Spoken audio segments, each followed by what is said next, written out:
While inside the cave for safety purposes, strictly no touching of stalagmites, stalactites, and crystals.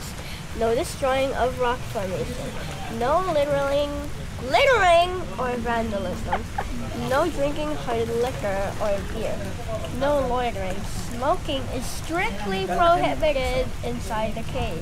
Use designated restroom facilities outside the cave before entering. No leaving. Keep noise levels Ayan, okay, ganito sasabihin ko po sa inyo yung Huyup-Huyupan Cave na pangalan po is Bicol o Kamalig dialect po siya. Pwede rin Bisaya po. Na ang ibig sabihin po ng huyop is ihip ng hangin po. Ihipan. Opo, yan. Ma'am sir, kaya tinawag siyang Huyup-Huyupan Cave kasi pag nasa loob po kayo ng cave o lalong-lalo na po sa entrance ng cave ay mararamdaman niyo po yung ihip ng hangin. Ibig sabihin po malamig po siya para kayo naka-aircon. It's cold. Yung hangin po, papasok po. Kasi minsan palabas po yan. Nagpapalit po yung hangin. Kasi yung kuweba may 4 na entrance po siya. Diyan pumapasok o lumalabas po yung hangin. Pero yung mga entrance po, yan, man-made po, hindi siya natural. Kasi yung natural entrance ng kuweba dati, ma'am, isa lang po, sir. How deep? How far? Tingin po kayo sa taas, ma'am, sir. Yung bilog na yan po yung entrance ng cave dati. O dyan dumadaan yung mga tao. O yung mga guerrilla po ba? Kasi yung nakadiscover nitong cave, yung mga guerrilla. O yung mga Pilipino, yung mga lumaban sa Hapon dati. Kaya itong kuweba po, ma'am, sir, hindi siya nahanap ng mga Hapon kasi di ba yung entrance ng cave, tagong-tago. Di ba na? Yung pamamaraan po pala ng mga guerrilla o ng mga Pilipino para makapasok o makababa sila sa kuweba, gumagamit sila ng hagdan o kaya baging. Kita niyo yung baging na yun, ma'am. Ito. Opo, yung baging na yan. Yan. Kung hindi sana basa, pwede kayo dyan umupo o mag-swing, o magduya. Itong kuweba naman po, ma'am, sir, 3 palapag naman po ito. Pero yung tour po natin, only 2nd floor lang po. Yung 1st floor, saka 3rd floor ay hindi po siya open sa public. Kasi yung 1st floor, yung ilalim po nito, yun po ang pinaka-delikado. Kasi pag ganito pong tabulan, nagkakaroon po siya ng tubig kasi dahil po siya ng tubig. Ma'am, sir, pinapasok lang po yung ilalim kapag summer. Kasi pag summer, talagang hindi ulan, umalimit po. Kaso, pinapasok po yung ilalim, may i-explore, inaabot po siya ng 11 oras. 11 oras po, ma'am. Kaya ganun katagal, kapag pinapasok yung ilalim, kasi gapang, tagilid, saka yung ulan. Kaya delikado. Okay. Yung ikatlong palapag naman ng kuweba ay hindi na rin siya inopen sa public kasi yung entrance po niya maliit lang po. Yung mga turo ko sa inyo, yung entrance sa ikatlong palapag, ito po siya.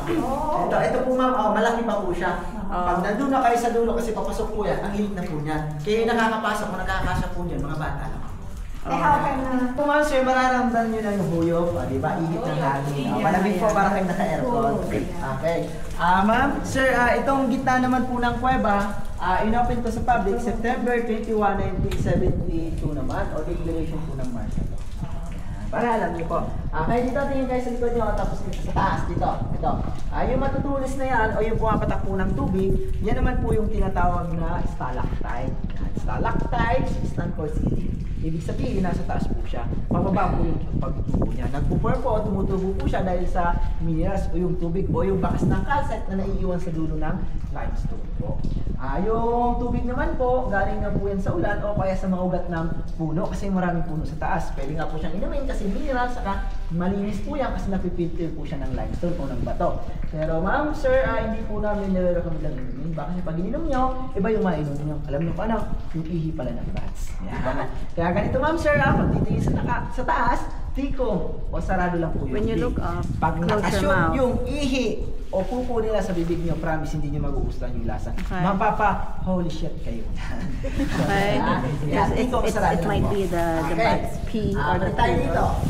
Yung putak po pala ng tubig na nagmumula sa stalactite, pag napunta sa baba, eto na po, yung nabubuo naman. Nagpo-pour. Yung tinatawag naman po siyang stalagmite naman. Stalagmite naman, G stand for ground. Ibig sabihin, nasa baba po siya. Yung pagtubo naman niya ay pataas naman po. Saka nakadepende po yung pag-pour, pagtubo nila sa patak ng tubig na mula sa stalactite. Yan.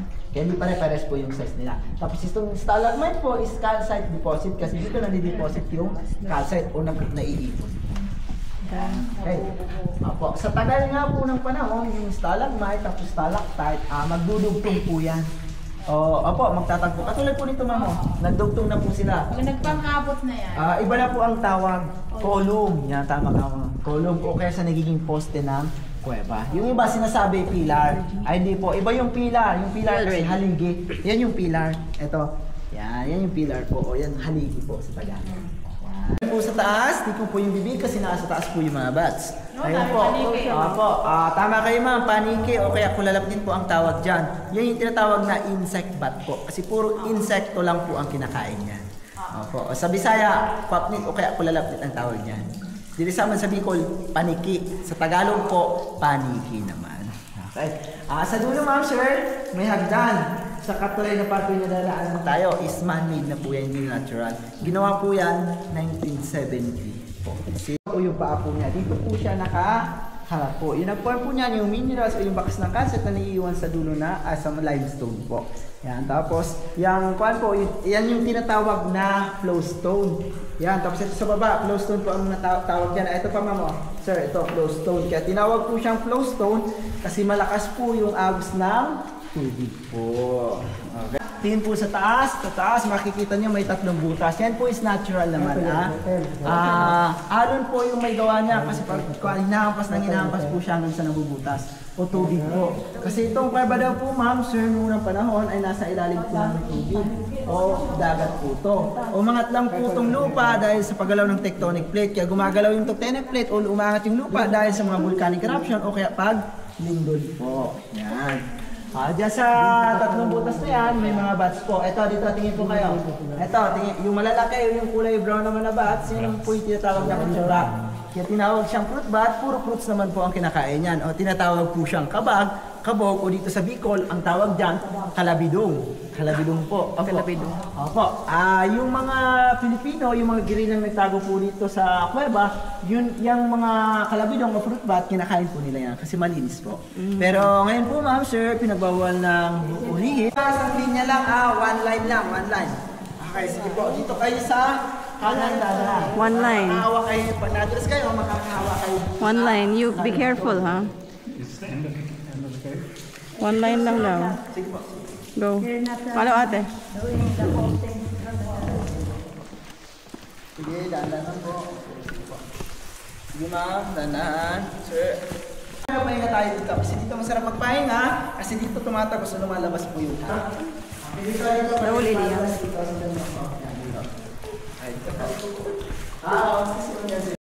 Po yung mga buto ng tao, nasa loob po siya ng jar. Yung tinatawag na kalanay jar o kaya banga po ang tawag. O yung kalanay jar o kaya yung mga human bones na nakuha dito, dinala po nila sa simbahan ng Kamalig o kaya nandun sa tourism office po. Pero ma'am sir, meron pa kayo dito makikita mga human bones. Doon po, nasa dulo po. Nasa gilid po siya. Jellyfish naman. Jellyfish. Ito po yung katawan, tapos ito yung galamay o yung tentacles po niya. Okay. Ito po yung tinatawag na femur. Femur po ang tawag niyan. Yung leg part daw po yan ang tao. Dito. Oh. Dito yan ang tao. Tapos dito naman sa kabila, yung human ribs naman po. O sa Bicol, gusok po ang tawag diyan. Sa Tagalog, tadyang. Tadyang. Yan, tadyang po. Yan. Meron pa. Dito naman sa kabila, yung skull o bao o pinakadali ng ulo ng tao. Bao po ang tawag sa Tagalog. Ito po, ma'am. Yan. Ito. Opo, yan. Ayan. Yan po. Yung bao. Yan. Ma'am sir, itong mga buto na yan na ipinakita ko sa inyo, nasa 700 to 800 BC pa daw po yan. O before Christ pa daw po. Paano nalaman? Kasi kinarbon date o carbon dating po. Yan. Kaya nalaman po. Tapos mapapansin o makikita nyo, di ba nakadikit siya sa limestone? Natabunan po siya. Pero may tawag po dyan. Yung pangalawang living kasi, pamamaraan ng mga pavement. Nililiping po muna yan kasi ma'am sa labas. Tapos kapag buto na, hinuhukay nila. Nilalagay nila sa jar. Yung tinatawag ng kalanay jar o kaya banga. Saka pinapatong po nila sa matataas na lugar. Para yung kaluluwa ng namayapa umakit agad sa langit. Ganyan yung pamamaraan nila. Siyempre, napapatakan ng tubig hanggang sa natabi. Ayan o, ito yung mga jar. Ito, yan. Made of clay. Yan, ako sir. Yan, dyan nila nilalagay yung mga buto. So ito, basag na. Yan, malaki yan. Pag ganun yan, pabilog yan. It's the jaw that's broken. Tawag po namin wishing hand po. Wishing hand. Look at. Oh, kaya make a wish. Sige po, itry niyo po. Malay niyo. yung wish na. Totoo po yan. Basta maniniwala po kayo. Okay, sige po. Sige po. Make a wish and so that we can... Sina Bong po, tapos si John Hilario po. Gumawa rin sila ng pelikula. 1983. Yung Spirit Warrior. Okay. Po yun. O kaya Mad Warrior din, dito rin po yun. Saka yung matanda na kasi yun eh. Kay Ramon Revilla, tapos Paquito Diaz eh. Yung Agiman, yung lumaban ng Satanas. You make a wish. Dito rin po yun. Tapos yung Mahiwagang Hafiz. Mahiwagang Hafiz yata yun. Sina John Lloyd naman po. Marami na po. Opo, mga artista po. Pero yung pinaka-latest talaga, si Bobby Impel, tapos Pagdakin po. Okay, sige, maano po. Yung tubig, pwede nyo kunin. Pwede nyo yan ipahid sa masakit nyo. Opo, kasi yung mga albularyo, pag Huwebes Taka, Verde Santo, pupunta sila dito, kumuha sila ng tubig. Tapos yung tubig po mga kinuha nila, ginagamit po nilang panghilot o pangkapot kasi naniniwala silang kamay nyo. Okay, wala naman po, di ba, ang masama ang paniniwala? Try nyo na po. Mano? Mga panisi po, ma'am. Okay, tapos dito sa baba naman, open your mouth. po kayo. Yan naman po yung tayo nila. Ayan po, tumayin niya. Ito naman po yung tinatawag na Those are the box. guano. Yung guano po, ma'am, sir. Yan, tama kayo. Organic fertilizer. Pero yan naman po, ma'am, sir, pinagbabawal po kunin yung guano. Bawal man po yung guano po, ma'am, kasi mawawala yung balance ng ecosystem dito sa loob ng kuweba. Saka yung mga paniki, aalis po yan. Kasi yung mga guano po, ma'am, sir, may mga uod po dito. May mga uod po yan. Tapos mga ilang buwan, yung uod, naging insekto. Sila ulit kakain ng paniki. Kung wala ng guano, wala ng insekto dito sa loob ng kuweba, siyempre yung mga paniki, aalis po yan. Kaya bawal po po yan. Okay, cycle lang po. Tapos dun sa taas, nandun kayo kasi may nagsulat ng pangalan dyan ng nagpahandal po. Yan, si Lorraine, si Lucio, si Tercio, si Pinochet, tapos yung mga lista. Yan, yung mga lista. Kaya ganyan po siya kaputi kasi hindi siya nakaka ng tao. Pero kung nawakan siya ng tao, kasi hindi makita, ganito po yung kulay niya. Iba na po, iba na yung po siya. Yan. Ano po yung rock formation na sexing babae, nakatalikod po siya.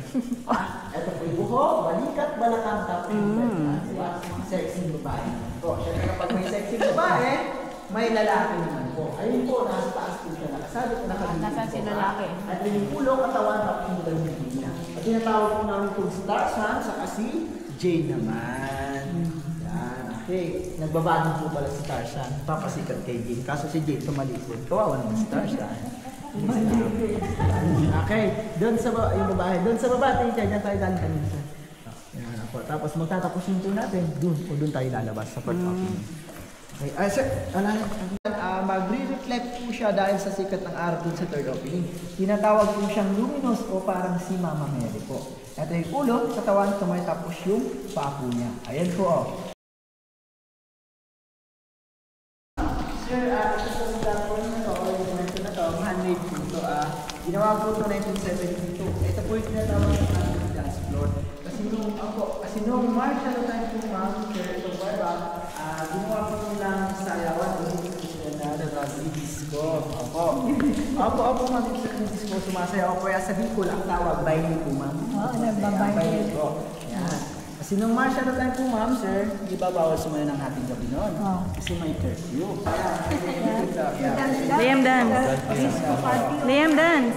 Sige, dito po sa kita. Dito po muna sa kita. Dito po. Kasi may dito sa inyo na. Dito po. Magpantumina na kami. Pwede po.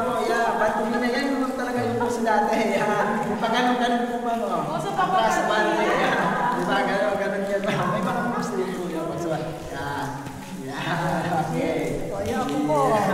Disco. Party. Sayaw. Okay. Sige po. Sa taas naman. Tingin po kayo, ma'am, sir. Kasi sa taas naman, may rock formation naman po. Oh, you dance lang. Okay, sayaw, sir. Party. Yan. Sasayaw. Okay. Tulong na sa inyo yung rock formation na malaking bumo. Ito po yung dalawang mata. Ilong tapos sa bubis ko niya. Diba? Bumo. Bubis ka. Rock formation. Tapos sa kabila naman, yung rock formation naman na out o kwabo po. At yung dalawang mata, yung tukas sa kayong ilong niya. Yan. Out o kwabo po sa Tagalog. Ma'am, sir, gusto niyo po makikita ng ahas? Pero kayo matakot kasi yung ahas po, yung snake dito sa loob ng kuweba, rock formation po. Kakaiba nga po kasi dalawa yung ulo niya. Ito po siya. Ito, ayan, yung katawan, tapos yung dalawang ulo niya. Kaya tinatawag po namin itong si Suma. Yan, Suma daw po. Two-head snake. Yan. Tapos ito naman sa kabila, yung rock formation naman na buhaya. O yung rock. Si Lolo. Kaibigan na. Si Lolo nahuli na. Ito na yung kaibigan niya.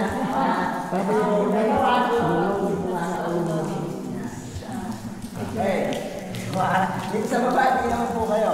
Ito naman po yung stalagmite. Yung stalagmite po sa baba, yung edad po nila, nasa 53 years old naman po yan. Opo, ganun lang po sila katanda. Opo, paano namin nalaman? Kasi ginawa po itong hagda, man-made dance floor, 1972. 2025 na po ngayon. Kaya 53 years old na po. Yan. Okay. Ayos na po? Sir, okay. Balik sir. Sige, disco tayo. Yan, saya po. Yan, okay. Sige sir. Ganito, para maganda yung hila. Kunyari, may disco tayo. Disco, yan. Okay. Ma'am, sir, itong kuweba, hindi lang po ito diskuhan o sayawan. Nagsisilbi rin po itong evacuation kapag may bagyo po. Yung mga tao nakatira sa baba, sa kabilang barangay, dito po sila nag-evacuate o dito po sila pumapesto o nagtatago po. Kasi dito po ma'am, na part na to, safe na sila kasi hindi pumapasok yung malakas na hangin o yung tubig ulan po. Kasi mataas na po po. Yan. Okay, ayos na po. Ma'am, sir, huwag po nababa niya may tubig. Okay, dito muna dito. Kasi dito naman sa dulo, itutulog sa inyo yung rock formation na grotto po. Yan, grotto. Tapos sa tabi ng grotto, yung rock formation naman na dinosaur. Nakayuko po ito yung mata, ulo, leeg, saka yung binti po niya. Diba? Okay, sige, picturean nyo. Tapos pag na-picturean nyo, doon naman kayo tingin sa taas kasi ito naman may rock formation naman na pakpak ng anghel po o angel wings po. Ayun o, ayun po, yan. Ay, demonyo mami, tuturo ko na sa inyo. Baka sabihin nyo may dala sa ulan sa kapkartet. Okay, mamaya turo ko sa inyo yung demonyo na doon kasi may anghel. Okay, ma'am sir, sadali po yung flashlight ko kasi makikita kayo niyang guhit. Ayan po, yan. Yan, sadali niyo po yung guhit niya, paikot po. Ayan po yung sukat ng tubig kung gano'ng kalalim po. Madalit sabihin, waterline. Yan. Kasi nga po, sabi ko sa inyo, itong kwento dati, nasa ilalim siya ng tubig o dagat po. Umangat lang po, kaya nawala po yung tubig. Yan. Okay, ma'am sir, pala po. Ma'am sir, eto po, nakahiga siya, nakatawag. Kayo matakot kasi stalagmite formation po siya. Okay, tuturo ko sa inyo Ito po yung sungay, yung mata, yung muka, yung dila, ngipin yung baba niya. Yan yung dibdib niya, di ba? Demonyo po. Yan. Ingat danda lang po ma'am sir. Ingat lang po. Sige po, diretso. Diretso po. Okay, sige po. Ingat, danda lang po ma'am sir. Okay, dito tingnan naman po kayo. Ito naman po yung mga dead corals po. Okay, ibig sabihin, dagat po ito dati. Nasa ilalim siya ng tubig. Yan yung ebidensya po. Opo, mga corals po. Pati sa gilid, sa labas ng kuweba, makikita niyo rin yung mga corals. Okay? Yan. Kasi yung mga corals po, ma'am sir, tumutubo lang po yan sa tubig lahat o kaya sa dagat matatagpuan. Tapos sa baba niyo, tingin kayo, ayan yun, yung pinaka-flashlight ko, yun. Yung malilit na bato yung bilog. Yan naman po yung tinatawag na cave pearl, as in perlas po. Yan. Nag-form po siya dahil yung limestone na balutan po ng stalagmite. Kaya yung mga albularyo, pumunta po dito, ma'am sir, kinukuha po nila yun. Ginagawa nila ang anting-anting o kaya albuman. Pero bawal po. Kaya pinagbabawalan na. Ingat sige, nukuhanan na lang po ang ilaw niya. Sino sa inyo nagugutom? Yung mga bata, gutom na kasi may libre pagkain kami dito. Ito po, napakalaki. Chicken Joy. Yan, Chicken Joy, Sige, picture nyo. Yan. Chicken drumstick. Yan. Kung ayaw nyo nang kita, ma'am, ingat tayo po. Meron kayo pagpipilian. Nasa taas naman yung chicken wings. Ayan, yung bakbaka, diba? Yan. Alam nyo, paano kulang? Kanin, kasi yung kanin, wala pa kasi sinasain pa daw po. Ingat ka, wala na po. Okay, ingat na lang po Okay. Dito lang po. Ayan, yung kayo po Yung mga sir, po. Okay, nanalang po Okay, sige po.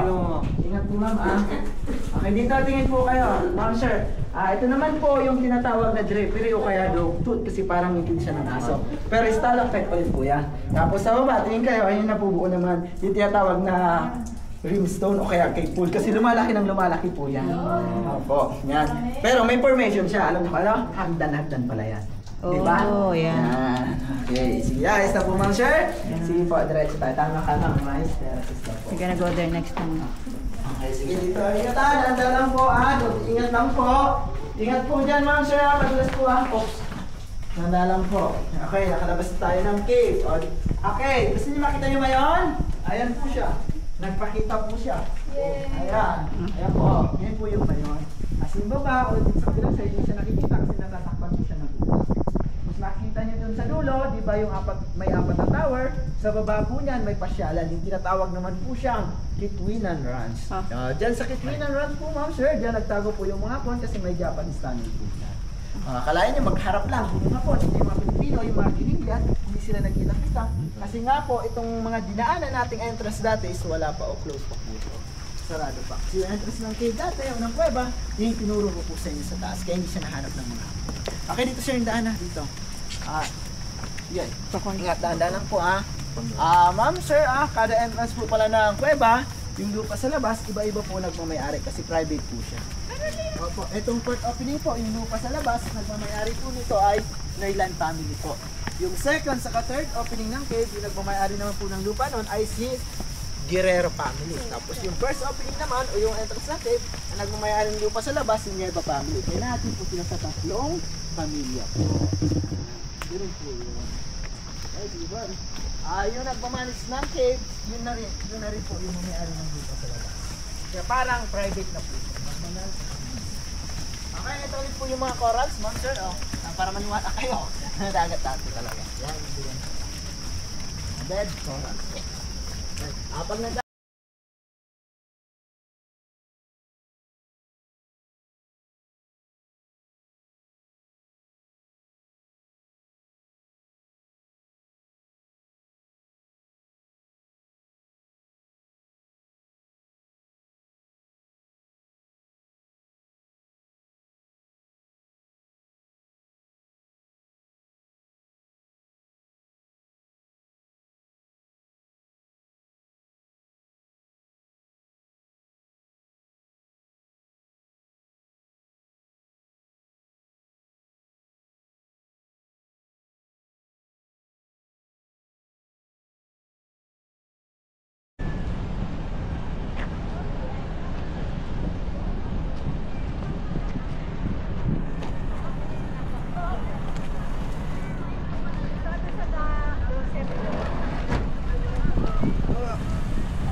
from the hotel, then from there to Tobacco to Sahol, then back here to the next. So the main road to find Mayon here, then to find over.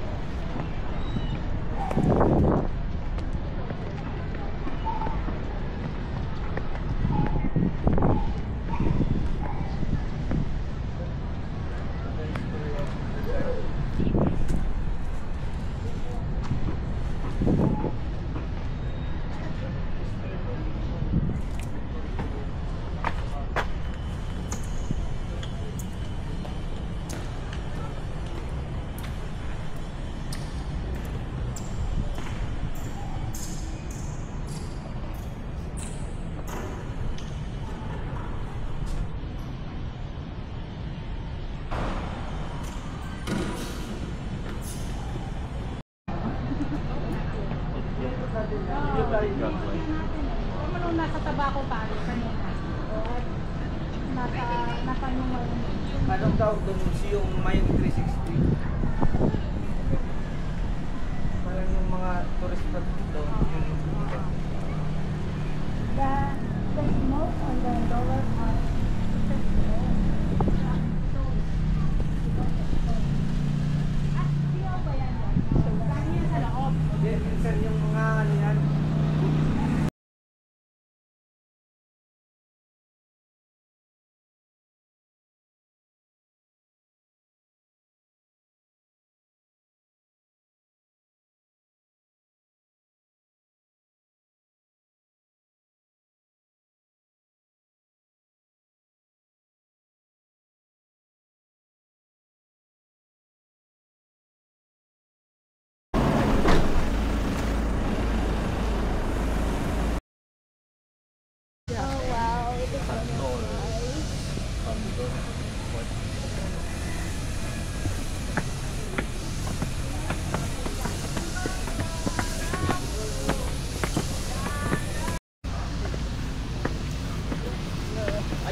Now those are penguins.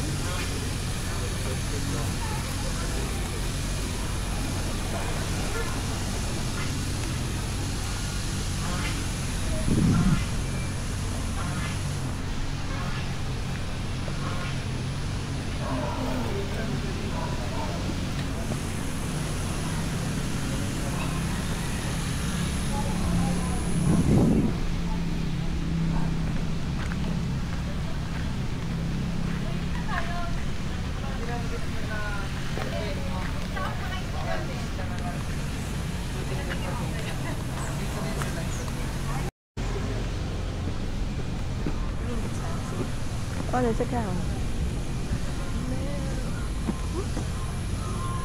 So glad you took my there. My Starbucks. Saan? Starbucks?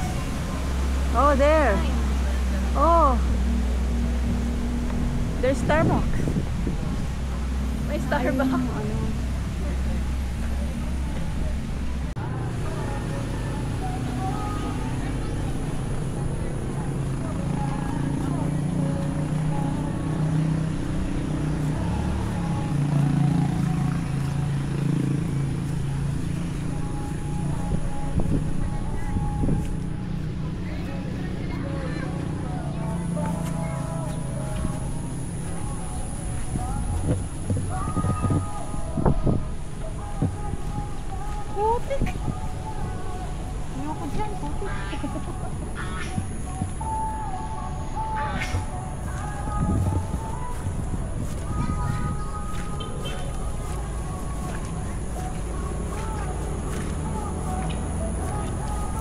Kokoy!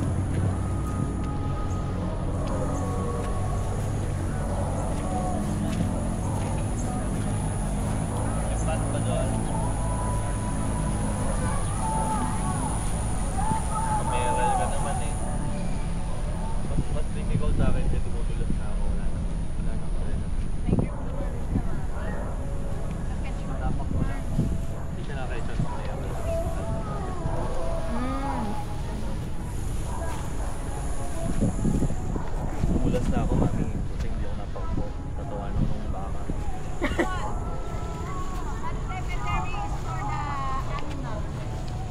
Oh, pet cemetery.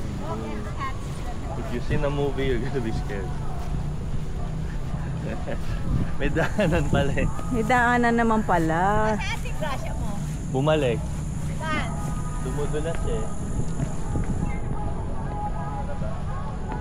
Ayaw na ni sir kasi ano, kaumikot yung Pwede naman pala dito, diba? Ano ba yan?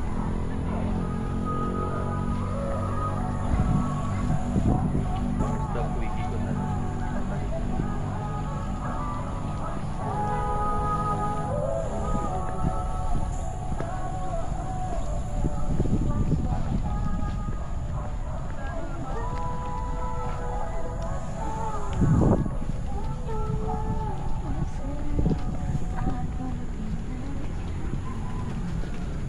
Look at my shoe.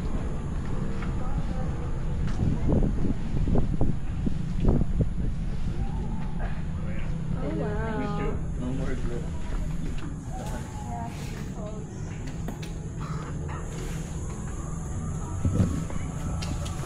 Stay there. Sorry. Hey Dad, sorry.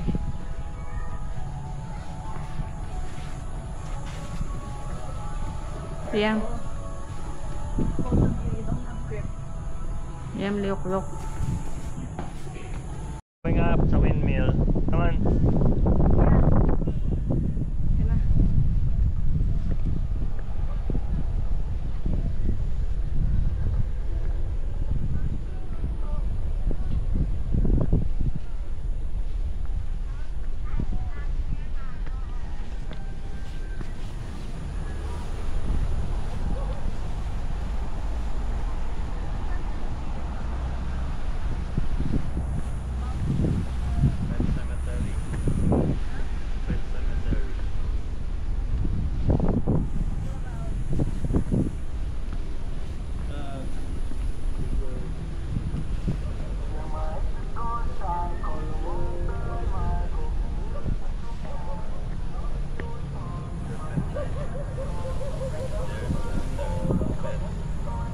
Turns out, we found out from the old man,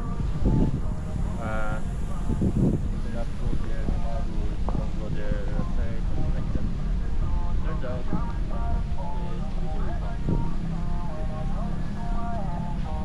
zombie movie ba siya? All the animals in the cemetery comes out.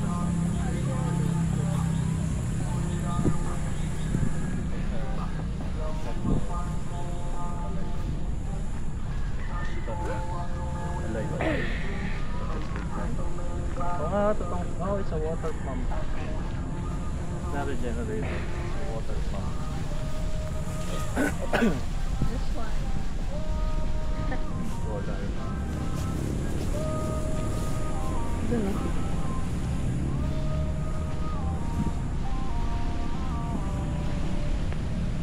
Madulas dyan.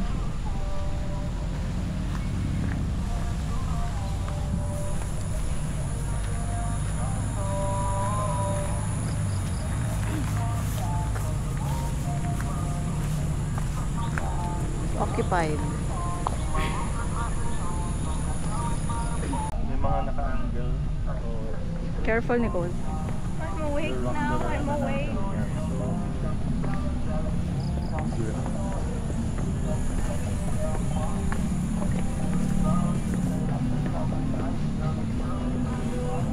Picture tayo dito.